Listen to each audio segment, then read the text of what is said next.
Seri 4 Pelangi di Langit Singasari. Panasnya Bunga Mekar. Cerita, Esa Mintarja. Audiobook, novel silat. Bab 18. Karena mereka yakin bahwa tidak akan ada lagi yang mereka tunggu, maka mereka pun sempat berbaring dan tertidur beberapa saat. Menjelang dini hari, mereka meninggalkan tempat persembunyian mereka untuk berkumpul kembali. Kita akan melakukan rencana kita, berkata salah seorang dari mereka. Kita akan dapat menyelesaikan masalah ini, karena kita bukan orang-orang dungu seperti penunggu hutan itu, kawannya tertawa. Katanya, aku kira, aku pun dapat melakukan seperti yang dilakukan oleh orang yang tidak dikenal itu. Kita yakin akan diri kita, berkata yang lain lagi, jika kita berempat, karena kita terlalu berhati-hati. Sebenarnya kita masing-masing dapat melakukannya. Yang lain mengangguk-angguk, sementara mereka menyiapkan diri untuk melaksanakan rencana mereka. 2 orang akan datang lagi ke warung di pasar itu untuk menanyakan rumah orang yang telah disebut-sebut itu, agar mereka dapat melakukan tugas mereka sebaik-baiknya. Tanpa menimbulkan kecurigaan, maka 2 orang itu pun bertanya sambil mengunyah makanan seakan-akan sekedar berbicara tanpa maksud apa-apa. Tanpa curiga, nenek penjual di warung itu pun kemudian menunjukkan rumah Mahisa Bungalan meskipun hanya sekedar arahnya. Aku belum pernah melihatnya. Tetapi aku kenal semua orang di padukuhan itu, termasuk tetangga-tetangganya terdekat, berkata nenek itu. Tetapi keterangan yang pendek itu sudah cukup meyakinkan, bahwa mereka akan dapat menemukan rumah yang mereka cari. Dengan demikian, maka seorang di antara keempat orang itu pun segera berusaha untuk melakukan tugasnya sebaik-baiknya. Seorang dari antara mereka, bukan yang termasuk pernah dilihat oleh Mahisa Bungalan di warung itu, telah berusaha menemukan rumahnya.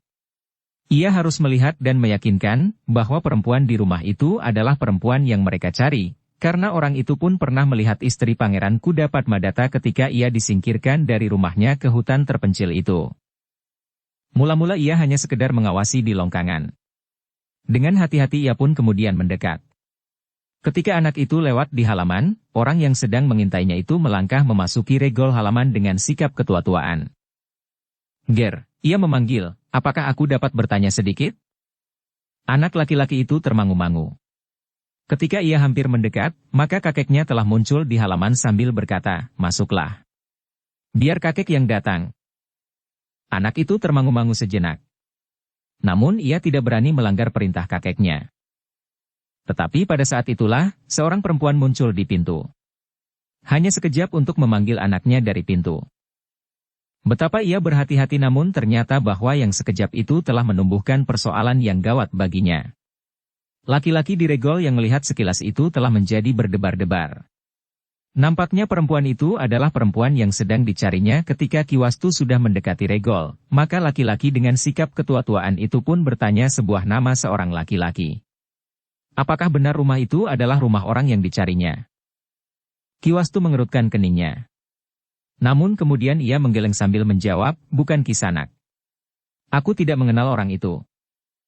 Orang dengan sikap ketua-tuaan itu pun kemudian melangkah pergi.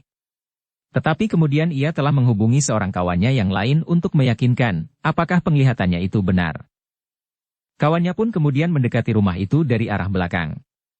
Tetapi tidak terlalu dekat. Ia menunggu beberapa saat untuk dapat melihat seorang perempuan lewat. Apakah di longkangan, di halaman samping atau di kebun belakang. Tetapi akhirnya ia melihat juga. Perempuan yang ditunggunya itu pada suatu saat melintasi halaman belakang menuju ke pakiwan. Dada orang itu menjadi berdebar-debar. Ia pun yakin bahwa perempuan itu adalah perempuan yang dicarinya. Ketika kemudian perempuan itu keluar dari pakiwan dan dengan tergesa-gesa masuk lewat pintu butulan, maka ia pun yakin akan penglihatannya. Dengan hati-hati ia pun kemudian meninggalkan tempatnya. Ia tidak sempat melihat Mahisa Bungalan yang kemudian keluar dari pintu belakang. Ternyata Mahisa Bungalan dan Ki Wastu yang berada di dalam rumah ternyata juga tidak melihat bahwa ada orang yang melihat-lihat rumahnya dari jarak yang tidak terlalu dekat. Bahwa orang itu telah berhasil melihat istri Pangeran Kuda Padmadata yang mendapat pesan dari ayahnya untuk tidak terlalu sering keluar rumah. Bahkan ayahnya berpesan bahwa perempuan itu sama sekali tidak boleh keluar halaman. Dalam pada itu, Mahisa Bungalan menjadi berdebar-debar ketika ia mendengar seorang tetangganya yang lewat bertanya, "Heh, anak mas, Apakah kau baru saja menerima tamu? Tidak paman, jawab Mahisa Bungalan. Tadi aku lihat seseorang berdiri termangu-mangu di sebelah halaman belakang rumahmu. Aku kira ia kemudian masuk ke halaman rumahmu lewat regol depan. Mahisa Bungalan termenung sejenak. Sekilas ketegangan membayang di wajahnya. Namun sekejap kemudian ia sudah tersenyum sambil menjawab, mungkin seseorang yang sedang mencari rumah sanak kadangnya. Sepeninggal tetangganya itu, maka Mahisa Bungalan pun menemui Ki Wastu. Ia mengatakan apa yang didengarnya dari tetangganya dan dihubungkan dengan apa yang telah diketahui oleh Ki Wastu di halaman, tentang orang yang mencari rumah seseorang. Apakah sebenarnya yang mereka lakukan? Bertanya Mahisa Bungalan kemudian. Mencurigakan, sahut Ki Wastu, agaknya kita sudah mulai diawasi. Bahkan mungkin bukan sekedar diawasi. Tetapi dalam waktu yang singkat, kita akan menerima tamu yang tidak kita kehendaki. Mahisa Bungalan menarik nafas dalam-dalam, sementara Ki Wastu berkata dengan nada dalam, Angger. Sebenarnya aku tidak berhak menahan Angger di sini. Apalagi dalam keadaan yang gawat seperti sekarang ini. Angger, mempunyai ayah bunda yang merindukan Angger kembali dengan selamat. Bahkan mereka tentu berpengharapan, bahwa kelak mereka akan melihat anak laki-lakinya menjadi seorang yang hidup tenang. Apakah kata mereka tentang orang tua yang tidak tahu diri, yang melibatkan anaknya ke dalam suatu peristiwa yang gawat, yang dapat mengancam jiwanya? Mahisa Bungalan beringsut setapak. Katanya, sudahlah Kek. Jangan merajuk seperti kanak-kanak. Kita sudah berada dalam keadaan yang tanpa kita rencanakan dan kita kehendaki. Sementara itu, aku yang meninggalkan rumah untuk merantau, tentu sudah memperhitungkan segala sesuatu akibat yang dapat terjadi atas diriku. Termasuk kemungkinan seperti yang akan kita hadapi. Orang tua itu mengangguk-angguk. Tatapan matanya yang menjadi suram, kadang-kadang nampak memancar. Tetapi kadang-kadang redup. Sejenak keduanya saling berdiam diri. Ternyata orang tua itu tidak dapat menahan perasaannya. Dengan suara parau ia berkata, alangkah bahagianya ayah dan bundamu anak mas. Kau adalah seorang anak laki-laki yang baik, yang memberikan kebanggaan kepada orang tuanya. Jangan memuji Kek, berkata Mahisa Bungalan, yang harus kita perhitungkan sekarang, apakah yang dapat kita lakukan untuk menyelamatkan anak dan cucu kakek itu. Sulit untuk melakukannya Angger. Bahkan hampir tidak mungkin. Jika yang datang ke rumah ini orang-orang sakti dalam jumlah yang banyak, maka apa yang telah aku lakukan selama ini adalah sia-sia, orang tua itu menundukkan kepalanya. Katanya selanjutnya, anakku hanyalah seorang. Cucuku baru seorang. Sementara mereka akan mengalami bencana ini. Dengan demikian maka jalur namaku akan berakhir sampai di sini. Tidak ada seorang pun yang akan meneruskan aliran darah di dalam jantungku ini. Kenapa tiba-tiba kakek menjadi putus asa? Semula aku tidak mengira bahwa orang seperti kakek ini begitu mudahnya berputus asa, potong Mahisa Bungalan. Ada 1000 macam gejolak perasaan di dalam hatiku. Sebenarnya aku lebih condong untuk mempersilahkan Angger meninggalkan rumahku ini. Jangan menjadi cengeng, desis Mahisa Bungalan, kita harus menentukan sikap. Kau boleh berputus asa dan bahkan membunuh diri. Tetapi tidak dengan anak dan cucumu yang masih sangat muda itu. Kakek itu mengerutkan keningnya. Dipandanginya wajah Mahisa Bungalan yang justru nampak bagaikan menyala. Karena itu, maka darahnya yang serasa mulai membeku itu pun telah mengalir perlahan-lahan semakin lama menjadi semakin deras. Bahkan kemudian darah orang tua itu bagaikan mendidih di dalam jantungnya. Katanya kemudian dengan wajah tengadah, kita sembunyikan mereka di dalam sanggar. Tempat itu sulit untuk diketemukan orang yang tidak mengenal rumah ini sebaik-baiknya.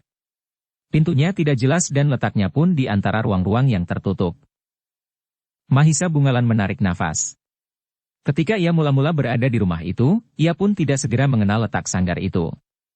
Karena itu maka katanya, bagus Kek. Tetapi kakek harus berpesan, jangan menimbulkan bunyi yang dapat menarik perhatian. Orang tua itu pun kemudian termangu-mangu sejenak.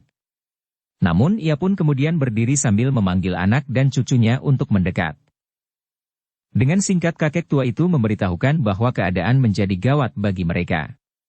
Karena itu, sebaiknya anak dan cucunya itu menempatkan diri sebaik-baiknya untuk menghindarkan diri dari kemungkinan yang paling buruk. Apa yang akan terjadi Kek? Bertanya cucunya. Orang tua itu memandang cucunya sejenak. Kemudian katanya, tidak apa-apa. Tetapi kau jangan nakal ya. Kau dan ibu harus bersembunyi di dalam sanggar kakek yang meskipun agak gelap tetapi tempat itu adalah tempat yang paling aman bagi kalian. Sejenak anak itu termangu-mangu. Ketika ia berpaling kepada ibunya, dilihatnya wajah ibunya menjadi muram. Bahkan kemudian setitik air mata telah mengambang di pelupuknya. Seharusnya aku tidak menemui anakku, berkata perempuan itu, tanpa aku, ia akan lebih aman. Meskipun aku harus mati, tetapi dengan demikian anakku akan terbebas dari kejaran orang-orang yang menginginkan kematiannya. Anak laki-laki itu mengerutkan keningnya. Namun kakeknya berkata, jangan menyesali keadaan. Lihat, anakmu menjadi heran, kenapa kau mengeluh? Sebaiknya kau pasrahkan saja segalanya kepada Tuhan yang Maha Pelindung, sementara kita berusaha sebagaimana dapat kita lakukan karena Tuhan mengaruniakan akal budi dan wadak ini. Perempuan itu mengusap matanya. Marilah, berkata kakek tua itu, bukankah kau sudah menanak nasi dan membuat lauknya? Bawa sajalah. Mungkin kau akan menunggu sampai waktu yang cukup lama. Biarlah anakmu tidak menjadi lapar. Jika saatnya datang aku akan memanggilmu keluar. Ingat, sebelum aku memanggil, kau berdua harus tetap berada di dalam. Kecuali jika sudah lewat semalam. Apa artinya lewat semalam itu ayah? Bertanya perempuan itu. Ayahnya termangu-mangu. Namun ia menggelengkan kepalanya sambil berkata, marilah. Lihatlah tempat itu dan biasakan di dalam gelap. Perempuan dan anak laki-lakinya itu pun kemudian mengikuti kakek tua itu masuk ke dalam sanggar yang agak gelap. Kemudian dengan hati-hati kakek itu mengaburkan pintunya yang sempit dengan menyandarkan beberapa potong kayu bakar dan sepapah belarak kering. Ketika ia masuk ke dalam rumah, ia melihat Mahisa Bungalan berdiri di muka pintu yang dibukanya sedikit dengan berdebar-debar. Orang tua itu bertanya, apa yang kau lihat? Mahisa Bungalan menggelengkan kepalanya. Jawabnya singkat, belum ada yang aku lihat kek. Kakek itu menarik nafas dalam-dalam. Katanya kemudian, aku mempunyai senjata yang sering aku pergunakan di saat mudaku. Tetapi demi anak dan cucuku, maka senjata itu akan aku pergunakan lagi sekarang jika perlu. Mahisa Bungalan berpaling. Dipandanginya wajah kakek tua itu. Namun kemudian ia pun tersenyum sambil berkata, anak dan cucumu adalah milikmu yang paling berharga kek. Karena itu, kau harus mempertahankannya dengan taruhan apa saja yang ada padamu. Ya. Aku mengerti, desis orang tua itu, aku akan mengambil senjataku.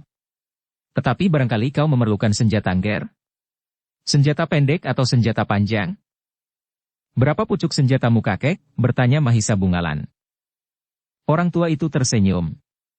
Katanya, yang aku banggakan hanyalah satu. Tetapi aku mempunyai jenis senjata yang lain. Meskipun bukan pusaka yang mempunyai nilai gaib. Mahisa Bungalan pun tersenyum pula. Katanya, berikan padaku senjata yang tidak kau pakai kek. Aku dapat mempergunakan senjata apa saja. Yang pendek, yang panjang, yang lentur atau yang lemah sekalipun. Senjata apapun akan lebih baik untuk menghadapi senjata lawan dari jenis apapun pula. Kakek tua itu pun kemudian melangkah memasuki biliknya. Ketika ia keluar, ia membawa sebilah pedang dan perisai. Selain senjata itu, ia pun membawa sebatang tombak pendek. Pakailah tombakku. Aku akan memakai pedang dan perisaiku, berkata orang tua itu. Mahisa Bungalan menarik nafas dalam-dalam. Pedang yang dipegang oleh orang tua itu benar-benar pedang mendebarkan. Pedang yang sudah berusia sangat tua, tetapi yang masih tetap terpelihara. Meskipun wujudnya benar-benar seperti pedang, namun buatannya mirip dengan keris. Pedang kakek tua itu berwarna kehitaman dengan pamor dan guratan-guratan yang memberikan kesan yang keagungan. Sedangkan perisai di tangan kirinya, mempunyai bentuk khusus. Perisai itu tidak terlalu besar, melengkung sampai ke batas siku. Senjatamu bagus kek, berkata Mahisa Bungalan kemudian. Orang tua itu mengangguk-angguk. Sejenak ia memandangi pedangnya, kemudian perisainya, yang tidak terlalu besar. Aku mempelajari watak senjataku ini dengan sungguh-sungguh, berkata orang tua itu, karena itu, maka senjata ini adalah senjata yang paling baik bagiku. Sambil menerima tombak dari tangan orang tua itu, Mahisa Bungalan berkata, tombak pendek ini pun tombak yang bagus sekali. Tombak yang memiliki keseimbangan panjang dan berat yang seolah-olah telah diperhitungkan semasak-masaknya. Mudah-mudahan kau dapat mempergunakannya, gumam kakek tua itu. Mahisa Bungalan mengangguk-angguk. Sambil meminang tombak pendek itu, ia melangkah kembali ke pintu dan memandang keluar dari celah-celah yang sempit. Dengan suara datar Mahisa Bungalan berkata, "Aku tidak melihat sesuatu." Orang tua itu tiba-tiba saja tertawa pendek. Katanya, agaknya kita sajalah yang dibayangi oleh kegelisahan dan kecemasan. Karena itu, maka kita seolah-olah berada dalam keadaan yang gawat, sementara tidak ada apapun juga yang bakal terjadi. Mahisa Bungalan pun tertawa pula. Namun ia tidak beringsut dari tempatnya. Dalam pada itu, kakek tua itu pun melangkah ke pintu belakang. Mungkin bahaya itu akan datang dari arah belakang. Menurut seorang tetangga, maka ada orang yang melihat-lihat halaman belakang rumahnya dengan termangu-mangu, yang justru disangkanya telah datang bertamu kepadanya lewat regol halaman depan. Tetapi kakek tua itu pun tidak melihat seseorang di halaman belakang. Dukung channel Novel Silat dengan subscribe, follow, like, komen dan share. Meskipun demikian kedua orang yang sedang berjaga-jaga itu tidak kehilangan kewaspadaan. Mereka masih tetap mengawasi keadaan, meskipun kadang-kadang mereka duduk menghilangkan ketegangan sambil minum seteguk air jahe. Ketegangan ini sangat melelahkan, berkata orang tua itu kemudian. Mahisa Bungalan hanya dapat menarik nafas dalam-dalam. Tetapi ia pun merasakan ketegangan yang semakin memuncak. Sementara itu, 4 orang yang sedang memburu istri Pangeran Kuda Padmadata itu pun telah yakin bahwa perempuan yang mereka cari berada di dalam rumah itu. Karena itu, maka mereka pun segera bersiap. Mereka tidak mau kehilangan lagi. Jika mereka berhasil, maka mereka akan mendapat upah yang tidak ada taranya. Mungkin mereka akan menerima upah yang dapat mereka pergunakan untuk seumur hidup mereka. Kita akan datang ke rumah itu, berkata salah seorang yang menjadi pemimpin dari ke-4 orang itu, kita harus bersiap menghadapi orang yang telah membunuh 6 orang penjaga di hutan itu. Salah seorang dari ke-4 orang itu tertawa. Katanya, jangan membuat perbandingan antara kita dengan mereka, yang lain menyahut, iya. Kita memang tidak dapat diperbandingkan dengan tikus-tikus kelaparan itu. Jangan sombong, sahut pemimpinnya, kita harus tetap berhati-hati. Bahkan mungkin selain orang itu, masih ada orang lain yang harus kita perhitungkan. Kau tahu tentang kami, sahut seorang yang bertubuh kekurus-kurusan, tetapi berjambang panjang. Katanya selanjutnya, kita adalah orang-orang yang terpilih dari antara 10.000 orang. Pemimpinnya mengangguk-angguk. Namun katanya, bagaimanapun juga kita harus berhati-hati. Jika kalian sudah siap lahir dan batin, kita akan berangkat. Kita tidak perlu menunggu malam. Biarlah pertempuran ini menjadi tontonan.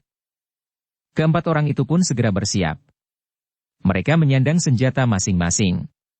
Sementara orang yang bersikap ketua-tuaan itu pun berkata, aku akan datang dari regol depan. Siapa yang akan memasuki halaman rumah itu dari belakang? Tidak ada, jawab orang yang agak pendek, kita semua akan masuk dari depan. Memanggil orang yang telah membunuh ke-6 tikus kecil itu dan menantangnya bertempur sampai mati di halaman. Perang tanding. Jika memang aku harus berperang tanding, aku akan melakukannya, berkata orang bertubuh agak pendek itu. Jangan mengigau, bentak pemimpinnya, kita harus membunuh mereka, bukan sekedar bersombong diri dengan memamerkan ilmu kita masing-masing.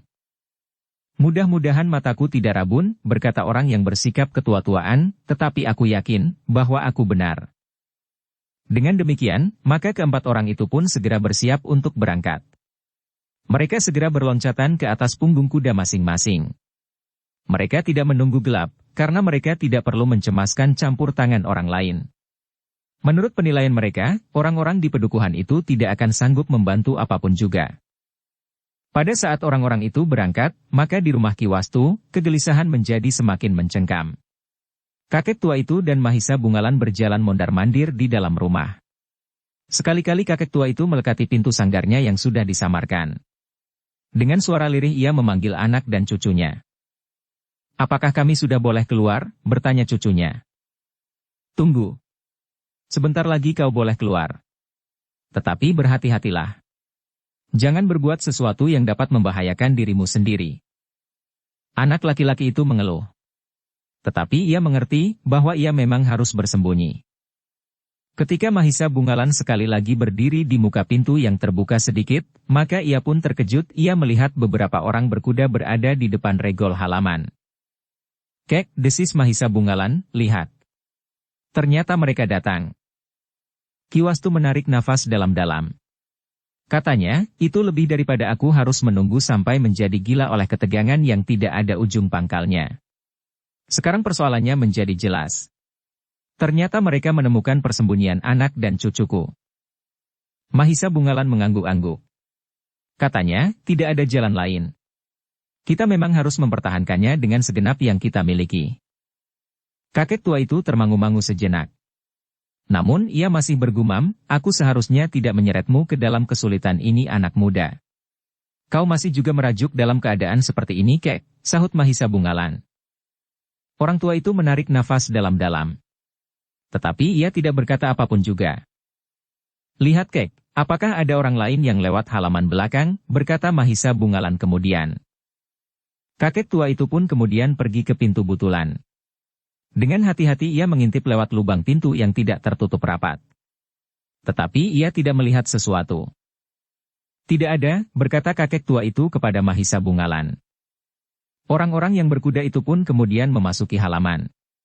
Salah seorang dari mereka pun berteriak, "Heh, siapakah penghuni rumah ini?"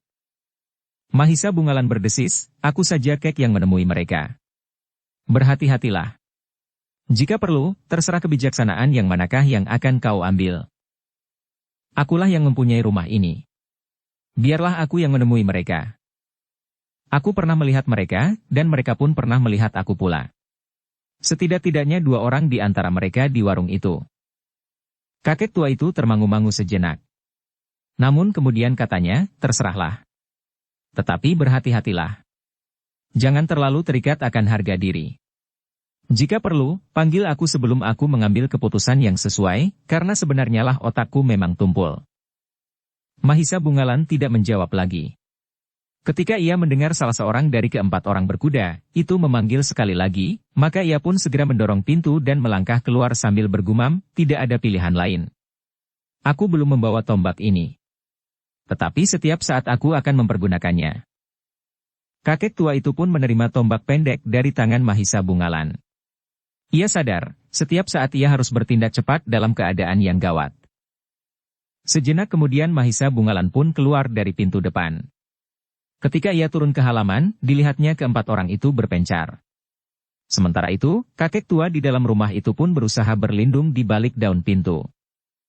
"Heh, kau penghuni rumah ini?" bertanya salah seorang dari penunggang kuda itu. "Ya, aku penghuni rumah ini. Bukankah kau yang aku lihat berada di warung di padukuhan sebelah?" Orang itu termangu-mangu sejenak. Kemudian katanya, "Kau masih mengenal aku?" "Ya. Aku masih mengenalmu," jawab Mahisa Bungalan. Orang itu termangu-mangu sejenak. Sekilas ia memandang wajah kawan-kawannya yang mulai berpencar di halaman rumah itu. Kemudian kembali ia memandang Mahisa Bungalan sambil berkata, "Adalah kebetulan sekali bahwa aku telah bertemu dengan pemilik rumah ini." "Apakah kau mempunyai sesuatu keperluan?" bertanya Mahisa Bungalan. "Ya. Aku ingin berbicara dengan kau barang sejenak." Ketika orang itu kemudian meloncat turun dari kudanya, maka kawan-kawannya pun kemudian berloncatan turun pula. Mereka pun kemudian mengikat kuda mereka di pohon-pohon perdu yang bertebaran di pinggir halaman. Orang yang agaknya pemimpin dari kelompok kecil itu pun kemudian mendekati Mahisa Bungalan, sementara kawan-kawannya berdiri beberapa langkah daripadanya. "Kisanak," berkata orang itu, "aku ingin bertanya langsung kepada persoalannya. Apakah saudara perempuanku ada di sini?" Mahisa Bungalan mengerutkan keningnya. Ia sadar bahwa orang-orang itu sebenarnya tidak akan dapat dibawa dalam pembicaraan apapun juga. Mereka tentu akan memaksa memasuki rumahnya untuk melihat apakah perempuan yang dicarinya ada di rumah itu. Meskipun demikian Mahisa Bungalan menjawab, "Bagaimana mungkin saudara perempuanmu ada di rumah ini? Jangan banyak bicara," desak orang itu, "bawalah perempuan itu kemari. Aku memerlukannya. Bawa pula anak laki-lakinya. Dengan demikian maka kau akan selamat." Mahisa Bungalan tidak melihat kemungkinan apapun lagi kecuali bertempur. Karena itu, maka jawabnya mengatasi kegarangan lawannya, "Kisanak. sebenarnya lah bahwa aku tidak tahu di manakah saudara perempuanmu itu bersembunyi. Jika kau memaksa untuk melihat, silahkan. Di rumah ini hanya ada seorang perempuan, yaitu istri Pangeran Kuda Padmadata dan anaknya laki-laki. Perempuan itu aku ambil dari hutan tutupan dengan membunuh semua penjaganya. Karena itu, jika kau memerlukannya, kau pun harus berbuat serupa. Membunuh semua penjaganya. Jantung keempat orang yang datang ke halaman rumah itu berdentang terlalu keras. Mereka sama sekali tidak menduga bahwa mereka akan mendapat jawaban yang demikian langsung dan terbuka. Dengan demikian, maka mereka pun mulai menilai anak muda yang berdiri di hadapan mereka. Anak muda itulah agaknya yang telah membunuh para penjaga di hutan tutupan itu. Sambil menggeram, pemimpin kelompok kecil itu berkata, "Jangan berbangga dengan tingkah lakumu. Kau dapat membunuh kucing-kucing itu dengan mudah.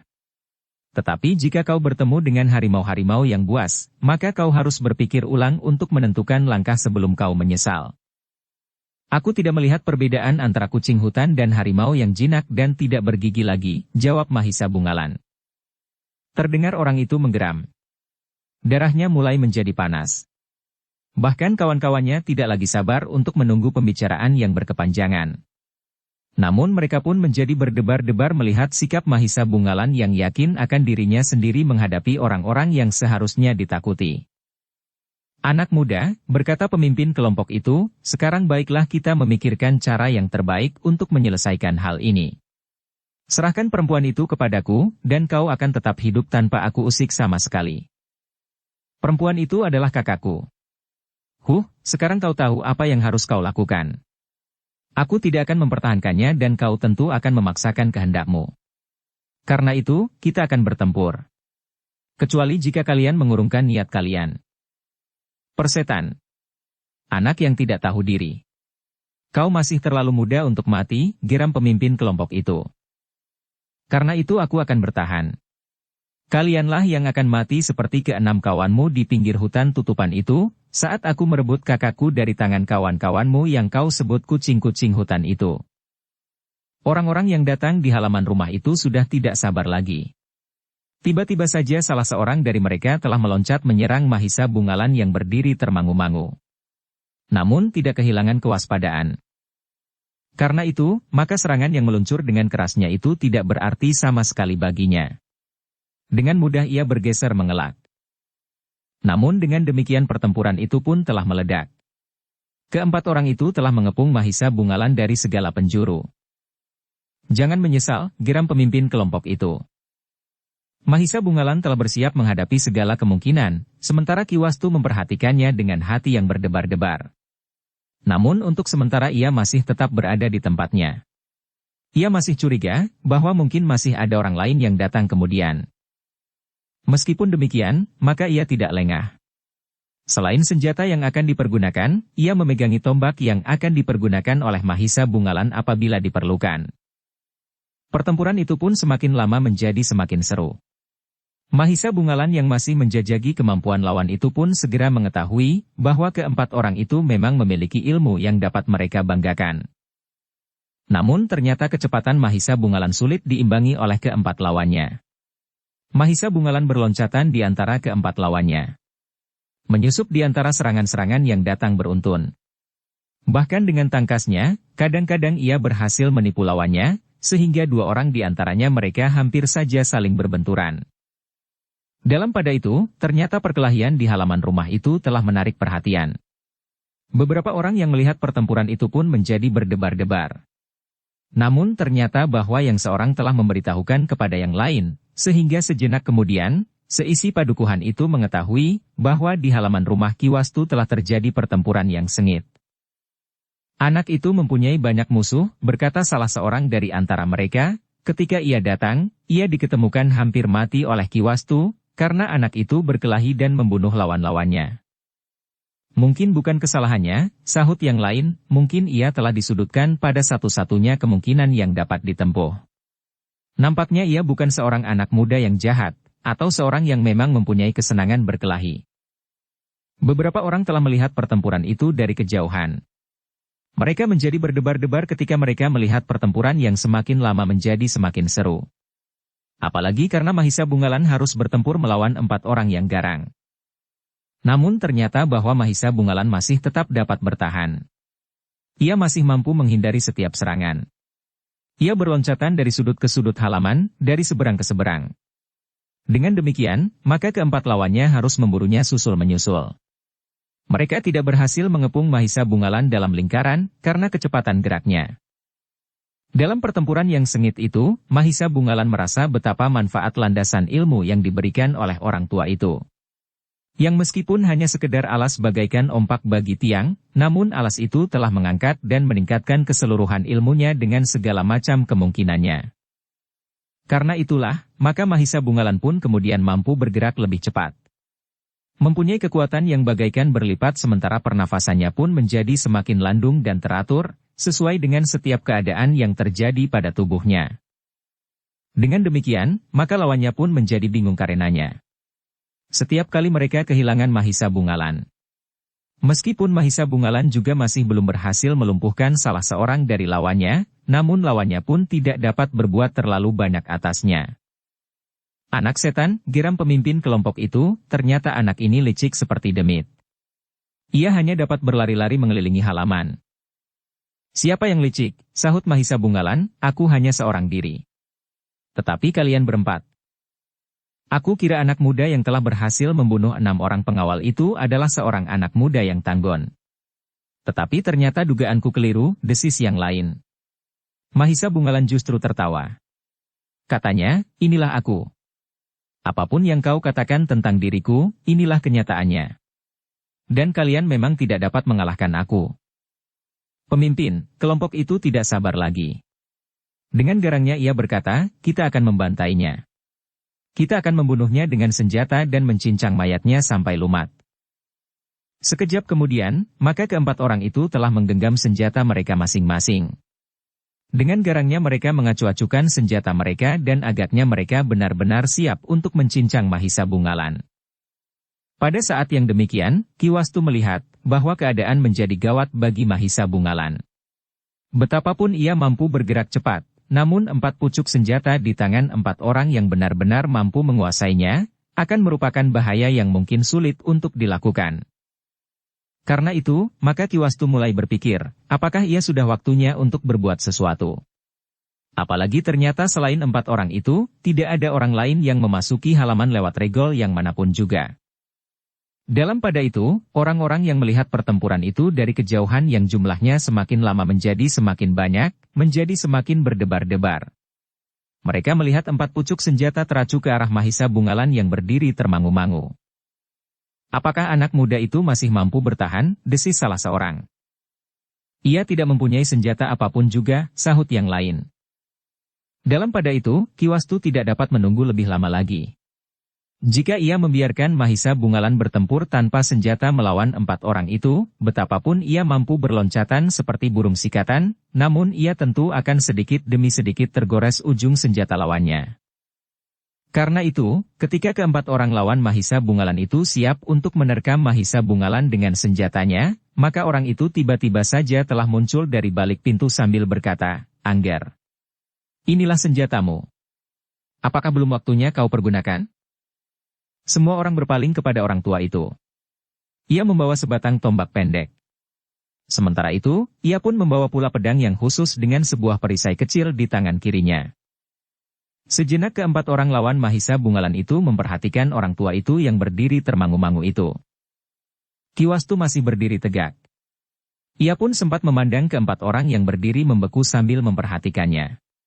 Sesaat kemudian, orang tua itu pun melangkah maju tanpa menghiraukan orang-orang yang berdiri berpencar di halaman rumahnya. Sambil mengacukan tombak pendek itu ia berkata, inilah senjatamu. Mahisa Bungalan pun maju selangkah. Sambil menerima senjatanya ia berkata, terima kasih Kek. Keempat orang ini ternyata adalah orang-orang yang licik. Mereka hanya berani bertempur dalam kelompok. Mereka tidak herani berperang tanding, dengan atau tidak dengan senjata. Persetan, pemimpin kelompok itu berteriak, aku tidak peduli apa yang kau katakan, karena sebentar lagi kau akan mati. Kecuali jika kau bersedia menyerahkan perempuan itu bersama dengan anaknya. Maksudmu istri Pangeran Kuda Padmadata itu Kisanak? Bertanya kakek tua itu. Ya. Aku memerlukannya. Ia bertanya, apakah kau berani menghadapinya? Untuk apa? Akan aku bawa menghadap Pangeran Kuda Padmadata. Tiba-tiba saja Mahisa Bungalan tertawa. Katanya, jangan mengigau. Siapa yang akan menyerahkan perempuan itu kepada Pangeran Kuda Padmadata? Bukankah kalian telah menyimpannya di hutan tutupan itu? Aku tahu bahwa perempuan dan anak laki-lakinya itu harus dibunuh. Dengan demikian, maka tidak seorang pun yang akan mempersoalkan warisan yang kelak akan ditinggalkan oleh Pangeran Kuda Padmadata. Persetan, teriak pemimpin kelompok itu, apa pedulimu tentang kematian perempuan dan anak laki-lakinya jika itu memang kami kehendaki? Minggirlah kakek tua, supaya kau tidak terinjak oleh kaki-kaki kami. Maaf Kisanak. Aku tidak dapat minggir, karena perempuan itu adalah anakku, sedangkan anak laki-laki itu adalah cucuku. Diakui atau tidak, dikenal atau tidak oleh Pangeran Kuda Padmadata, namun aku akan mempertahankannya karena mereka adalah jiwa yang akan mempertahankan garis keturunanku. Yang akan mewarisi namaku, karena aku tidak mempunyai warisan apapun juga selain nama dan darah keturunan. Terdengar salah seorang dari keempat orang itu tertawa. Katanya, kakek tua yang malang. Jika kau ingin membunuh diri, minumlah racun warangan. Atau cobalah menggantung diri di pengeret rumahmu, atau hanyutkan dirimu jika kali sedang banjir. Tetapi jangan mempergunakan tangan-tangan kami karena kami akan membunuh orang-orang yang menentang kami, karena kami tidak ingin dirintangi. Bukan sebagai alat untuk membunuh diri. Orang tua itu termangu-mangu. Katanya, aku tidak akan membunuh diri. Aku akan mempertahankan anakku perempuan dan cucuku laki-laki. Jika aku mati, mereka pun akan mati. Karena itu, aku akan bertahan untuk tetap hidup. Pemimpin kelompok itu pun menggeram. Katanya, aku tidak peduli apa yang kau katakan. Aku pun tidak akan memberikan siapapun yang terlibat dalam persoalan ini untuk tetap hidup. Aku akan membunuh semuanya. Aku akan membakar rumah ini dan memasukkan tubuh kalian ke dalamnya bersama perempuan dan anak laki-laki itu. Dengan demikian, benar seperti yang dikatakan oleh anak muda itu, bahwa Pangeran Kuda Padmadata tidak akan diganggu lagi oleh perempuan dan anak pedesaan yang tidak berarti apa-apa itu. Darah yang mengalir di tubuhnya akan mengotori keturunan Kediri sehingga kemurnian darah bangsawan dari istana Kediri akan menjadi kabur. Kakek tua itu mengerutkan keningnya. Dengan suara bergetar ia berkata, kau sudah menghina keturunanku, aku memang seorang dari Padesan. Tetapi bukan anakkulah yang datang menyerahkan dirinya kepada Pangeran Kuda Padmadata. Tetapi pangeran itulah yang datang ke rumah kami dan dengan memelas mohon kepadaku, agar aku mengizinkan anakku menjadi istrinya. Tetapi kau harus melihat dirimu sendiri. Kau harus merasa bahwa kau adalah orang Padesan. Kau tidak berhak mewarisi apapun juga dari Pangeran Kuda Padmadata. Karena hanya darah para bangsawan sajalah yang akan dapat mewarisi harta benda dari istana Kediri. Aku dan anakku tidak mimpi untuk mendapat warisan apapun juga. Kami sudah merasa bahagia hidup dengan tata cara dan kebiasaan kami. Tetapi kami tidak mau selalu terganggu tingkah laku kalian yang gila itu. Persetan, geram pemimpin kelompok itu, kau kira aku tidak tahu, bahwa pamrih itu kau dukung, kau jinjing, kau junjung di atas kepalamu. Jangan banyak bicara. Serahkan mereka untuk aku binasakan. Dengan demikian aku sudah membersihkan darah keturunan Kediri. Hei Kisanak, berkata orang tua itu, apakah aku dapat bertanya serba sedikit tentang dirimu sendiri?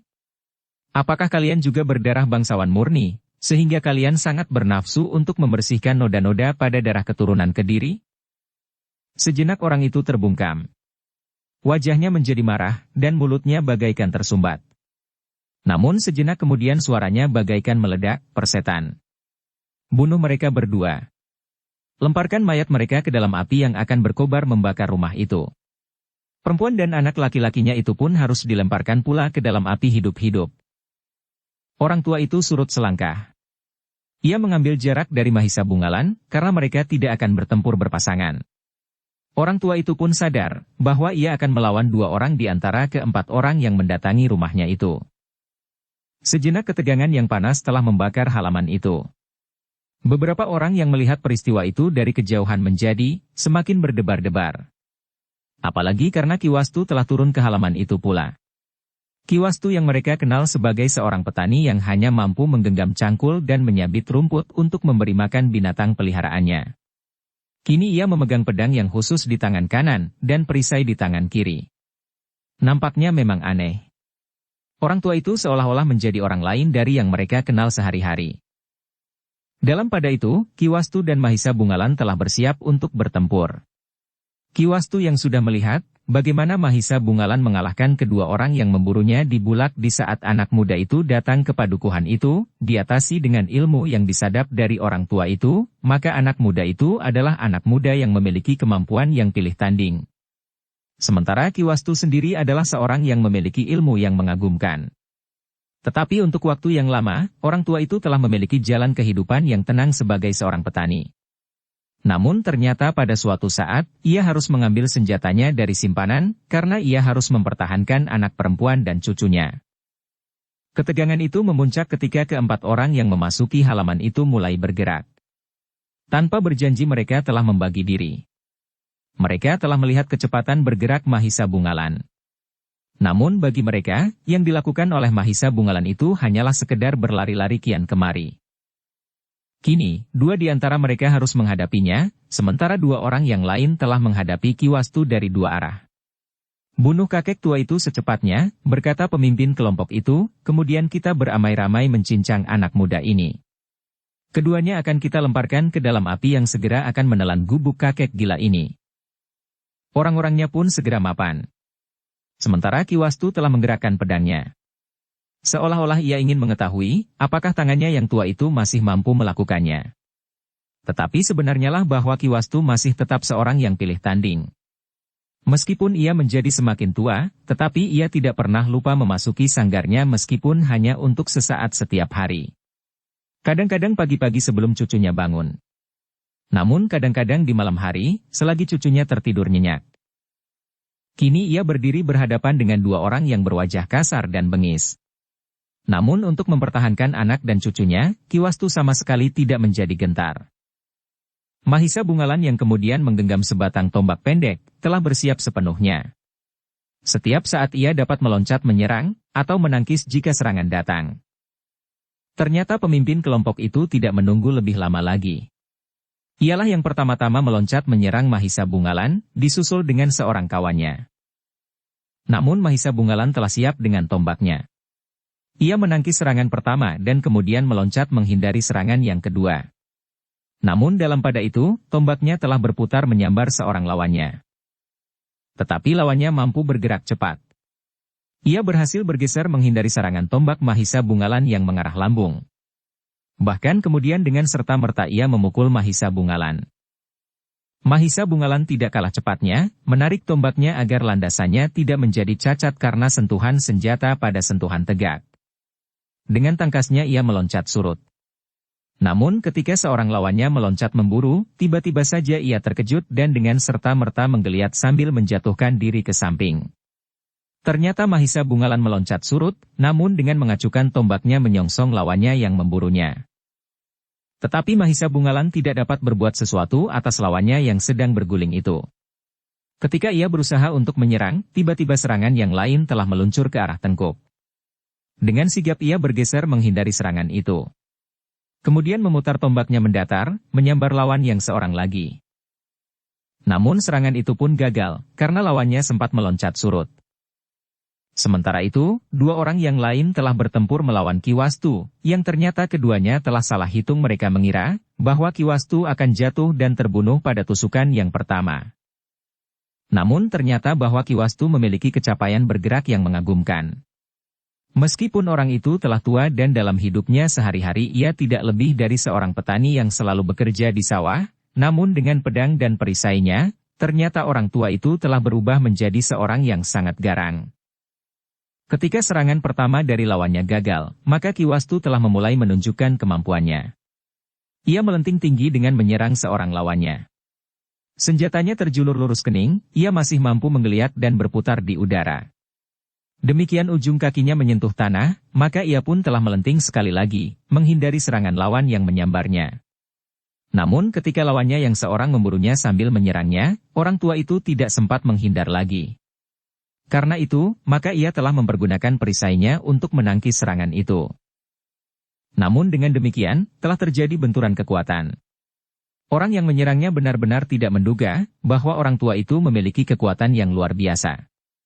Karena itulah, maka ketika senjatanya membentur perisai orang tua itu, hampir saja ia kehilangan keseimbangan. Tangannya terasa pedih dan seakan-akan pada tangan itu ia telah didorong selangkah surut. Gila, geram lawannya, orang tua itu masih mempunyai kekuatan yang luar biasa. Namun orang itu merasa bahwa yang terjadi itu adalah karena ia kurang berhati-hati. Ia menganggap orang tua itu terlalu lemah, sehingga karena itu, maka ia telah didesak oleh ketidakhati-hatiannya sendiri. Dengan demikian, maka kedua orang yang bertempur melawan orang tua itu menjadi semakin berhati-hati. Mereka tidak lagi menganggap orang tua itu sebagaimana dilihatnya pada wadahnya yang mulai berkeriput. Namun yang ternyata masih memiliki kemampuan yang luar biasa. Karena itulah, maka pertempuran itu pun semakin lama justru menjadi semakin sengit. Dugaan kedua orang lawannya, bahwa pada 2-3 langkah orang tua itu telah kehabisan nafas, ternyata keliru sama sekali. Dalam pada itu, orang-orang yang menyaksikan pertempuran itu pun semakin lama menjadi semakin banyak, meskipun hanya dari kejauhan. Mereka sama sekali tidak berani mendekat. Mereka bahkan kadang-kadang menjadi gemetar melihat senjata beradu. Beberapa orang yang berhati kecil, telah meninggalkan tempatnya untuk menyingkir jauh-jauh. Mereka menjadi cemas, apabila orang-orang itu kemudian mengamuk dan menyerang orang yang tidak terlibat sama sekali dalam persoalan mereka. Sementara itu, Mahisa Bungalan ternyata tidak lagi mengekang diri menghadapi kedua orang lawannya. Justru kemudian ia berharap untuk dapat menyelesaikan pertempuran itu dengan segera. Ketika ia melihat beberapa orang di kejauhan, maka ia pun menjadi berdebar-debar. Jika pertempuran itu berkepanjangan, maka semakin banyak orang yang mengetahuinya, dan persoalan itu pun akan menjadi semakin tersebar luas. Dengan demikian, maka Mahisa Bungalan dengan tombak pendeknya bertempur semakin garang. Tombaknya berputar-putar semakin cepat. Kadang-kadang mematuk, namun kadang-kadang menyambar mendatar. Kedua lawannya semakin lama semakin menjadi semakin terdesak. Ujung tombak Mahisa Bungalan itu seakan-akan telah bercabang. Mahisa Bungalan tidak lagi terlalu banyak memikirkan akibat putaran tombaknya atas lawannya. Karena lawannya pun telah bertempur semakin kasar dan buas. Kedua orang yang bertempur melawan Mahisa Bungalan itu pun merasa semakin terdesak. Tetapi mereka berusaha untuk tetap bertahan. Mereka berharap agar kedua kawannya dengan cepat menyelesaikan kakek tua yang bersenjata pedang dan perisai itu. Namun ternyata bahwa kedua orang yang bertempur melawan kakek tua itu pun tidak segera berhasil menyelesaikan tugasnya. Kakek tua itu ternyata masih memiliki kecepatan gerak dan kekuatan yang sulit untuk diimbangi oleh lawannya. Karena itu, bukannya kedua lawannya segera mengalahkannya, tetapi justru keduanya semakin lama merasa, semakin terdesak seperti kedua orang lawan Mahisa Bungalan. Sementara di halaman terjadi pertempuran yang sengit, di dalam sanggar anak perempuan Ki Wastu beserta cucunya laki-laki menunggu dengan gelisah. Kedua-duanya mendengar sesuatu telah terjadi. Tetapi keduanya tidak tahu dengan pasti. Namun mereka dapat menduga bahwa yang terjadi itu adalah pertempuran yang sengit di halaman. Kedua orang itu menjadi cemas dan gemetar. Mereka pernah mengalami keadaan yang serupa. Mereka pernah mengalami perlakuan yang tidak berperi kemanusiaan setelah sebelumnya terjadi pertempuran yang sengit.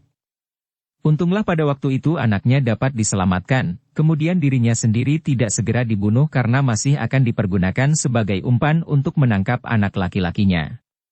Kini pertempuran itu telah berlangsung lagi. Ia sama sekali tidak tahu akibat apa yang akan terjadi. Sejenak perempuan itu termangu-mangu. Namun ketika melihat pedang di dinding, ia menarik nafas dalam-dalam. Ternyata perempuan itu akan memilih mati daripada jatuh ke tangan orang-orang itu sekali lagi. Ia pernah mengalami siksaan lahir dan batin yang tidak ada taranya. Hanya karena ketabahannya sajalah, maka ia tidak menjadi korban yang lebih biadab lagi dari orang-orang yang menyembunyikannya di hutan. Namun gambaran-gambaran yang buram menjadi semakin jelas. Sekali-sekali bayangan yang mengerikan itu bagaikan siap untuk menerkamnya. 1-2 pekan lagi, jika aku tidak berhasil dilepaskan dari tangan mereka, Aku tentu sudah menjadi korban kebiadaban mereka, berkata perempuan itu di dalam hatinya. Karena itu, maka ia tidak akan dapat membiarkan dirinya sekali lagi jatuh ke tangan mereka. Yang dapat dilakukan oleh perempuan itu hanyalah berdoa di dalam sanggar yang tertutup itu. Sekali-sekali ia mendengar dentang senjata beradu. Jika anak laki-lakinya dengan wajah yang pucat memandanginya, maka dipeluknya anak itu melekat dadanya. Namun ia tidak dapat berbuat sesuatu. Seperti pesan Ki Wastu, maka kedua orang anak dan ibu itu selalu berusaha untuk tidak berbuat sesuatu yang dapat menarik perhatian. Karena itu, betapapun tekanan beresaan yang menghimpit dada, namun kedua orang itu bertahan untuk tidak menimbulkan suara apapun juga. Di luar Mahisa Bungalan bertempur dengan tombak pendeknya. Semakin lama tombak itu berputar semakin cepat. Jika Mahisa Bungalan menyambar lawannya yang seorang, maka ia harus memperhatikan lawannya yang lain. Ternyata kedua lawannya itu mampu bekerja bersama dengan baiknya. Keduanya saling mengisi, dan seakan-akan keduanya mempunyai pusat kehendak yang bersamaan. Namun Mahisa Bungalan mampu bergerak terlampau cepat. Betapapun lawannya mampu bekerja bersama, namun mereka tidak segera dapat menguasai anak muda itu. Bahkan setiap usaha untuk mengurungnya, selalu dapat dibelah oleh kemampuan Mahisa Bungalan yang mengagumkan. Bersambung ke bab 19. Dukung kami dengan subscribe, follow, like, komen dan share. Terima kasih.